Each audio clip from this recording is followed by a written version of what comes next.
Scheiße oder Glyphosat. So hoch das Risiko, dass ein Bäcker auf Toilette kackt, sich nicht die Hände sauber macht und danach seine Brote backt.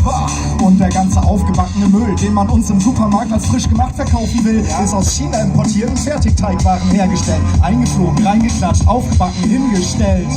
Wir essen jeden Tag Brot, aber was man hier kriegt, riecht ein wenig nach Tod. Darum back ich selbst, ist gar nicht schwer. Einmal probiert und den anderen Rotz frisst man nicht mehr. Es ist schnell gemacht und echt kinderleicht. Ach, du willst das Rezept? Das verrate ich gleich. Denn auf diesem Breaking Bad Beat gibt's ein Brotrezept. Baking Bread Beat. So. Check mal Baking Bread, von wegen ich krieg nix gebacken.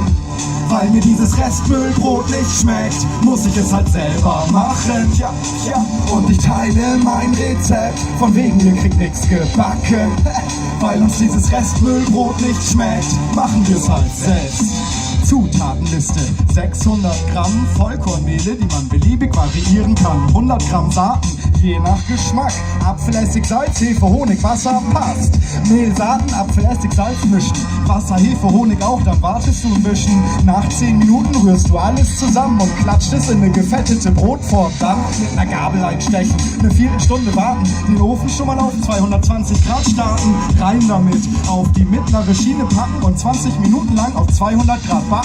Danach eine halbe Stunde auf 180 Grad, raus aus der Form und zurück in den Apparat. 15 Minuten lang ohne Form weiter backen, Ofen aus und mit leicht geöffneter Klappe abkühlen lassen.